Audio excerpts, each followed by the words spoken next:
Back. The chair recognizes the gentleman from Indiana, Mr. Young, for 5 minutes. Thank you, Madam Speaker. I ask for unanimous consent to address the House for 5 minutes or 5 minutes from now. Without objection. Madam Speaker, I rise today because I've never been prouder to call Southern Indiana home. Late Friday afternoon in our part of America, a disaster brought neighbors together, turned strangers into friends, and reminded us all what it means to be part of a community. Over the course of several hours, fierce winds, softball-sized hail, and deadly tornadoes descended upon southern Indiana communities, leaving behind a 50-mile path of destruction from New Pekin to Chelsea and beyond. Our people are still assessing the cost, but we know this much. 13 Hoosiers have died, scores have lost their homes and businesses, and citizens across the region have suffered untold of damage to personal and public property. As hard as it is to imagine, the tragedy might have been worse were it not for the bravery and resilience of rank-and-file Hoosiers. Our firemen, policemen, EMTs, and local officials deserve our thanks. Those who serve in Indiana's National Guard, our state police, and our Department of Homeland Security stepped up too. From the initial response through the ongoing efforts today, their service has been exemplary. But it's been concerned citizens, so-called ordinary Americans, who have restored a measure of stability to a region pummeled by forces beyond our control. There was the bus driver in Henryville who, in the nick of time, rushed dozens of children back to school to protect them from the approaching twister.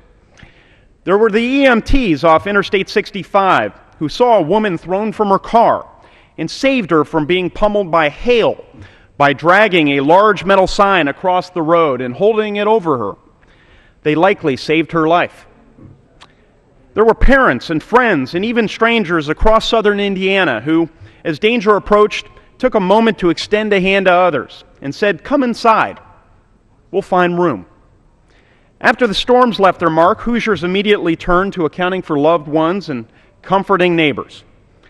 The damage was and is severe. One tornado, by some accounts a half-mile wide, carved a clear path through southern Indiana, ripping trees out of the earth, hurling automobiles and combines long distances, severing power lines, and decimating countless homes and businesses. Here again, Hoosiers didn't sit around and wait for others to help us out. We got to work. Now, over the weekend, I spent time surveying the damage and meeting with those who lost most. Everywhere I visited, I met citizens wearing work boots, work gloves, who were busily beginning to sort through the piles of rubble. I met others who had fired up their chainsaws and were clearing debris from the roadways. I saw clusters of cars and pickup trucks parked outside homes that were hit hardest. In the aftermath of such a tragedy, one would be forgiven for asking, "Why me?" But I never heard it. Instead, time and again, I heard Hoosiers sympathize with those who lost more than they. And more than one person told me that in the end, stuff doesn't really matter. It's people that are important. And I heard sincere, caring people ask their neighbors, "How can I help?" In Henryville, a pizza shop was mostly destroyed, except for the freezer. The couple who owned it, rather than worrying about the loss of their business, asked officials how they could donate food from the freezer to those who needed it most. In Marysville, the local Christian church remains intact, but little else. Pastor Bob Priest told me their decades-old building is no longer structurally sound, but the congregation has never been stronger. For those of us who've seen the scale and scope of destruction up close, we know the path back will not be easy, but we will fix all that Mother Nature broke.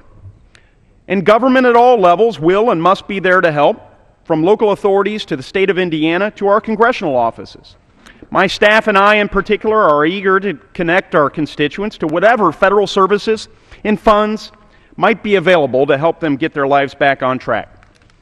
But make no mistake, it will be the people of Indiana, the people of tight-knit communities like Henrysville, Marysville, Chelsea, and New Pekin who will rebuild their broken lives. Now, during these tough times, Hoosiers are reminding us what it means to be a community of citizens. One nation, under God, indivisible, come what may. That sense of community has always bound Americans together in tough times, and it will get us through this tragedy as well. May God be with those Americans who are putting their lives back together. We're praying for you and here for you. Thank you. Fired.